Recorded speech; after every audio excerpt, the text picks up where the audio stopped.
সন্ধেবেলা যদি এরকম সুন্দর বেগুন পোড়া পাওয়া যায় আর সাথে যদি 2 পিস গরম গরম রুটি পাওয়া যায় তাহলে আর কি লাগে বলো।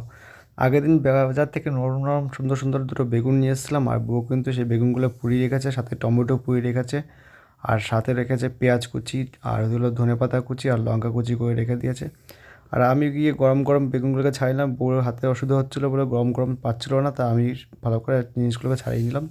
বেগুনটাকে আর টমেটোকে সুন্দর করে ছাড়লাম, আর বেগুনের ভেতরে কিন্তু এরকম লঙ্কা দিয়েছিল চিরাই করে, আর দিয়েছিল কিন্তু এরকম রসুনের কোয়া। আর রসুন কিন্তু বেগুনের সাথে মাস্ট লাগবেই, নাহলে কিন্তু একটা সেন্টটা ভালো আসবে না। এখানে কিন্তু আমি ভালো করে রসুনগুলো থেতলে নিয়েছি, সুন্দর করলে নরম একদম তুলতুলে হয়ে গেছিলো, আর টমেটোটাকে ভালো করে ফাটিয়ে নিয়েছি।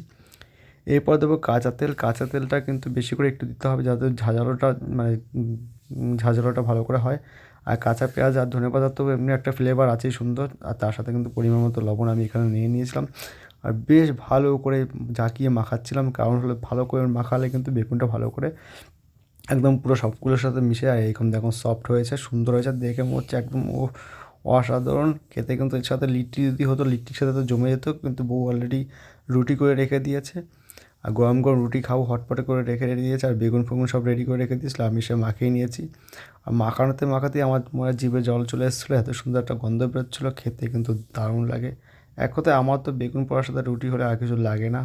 আর একটু ঝাল ঝাল না হলে কিন্তু বেগুন পোড়া একটা ঝাল ঝাল পোড়া পোড়া গন্ধ, সেই গন্ধটা কাটে না।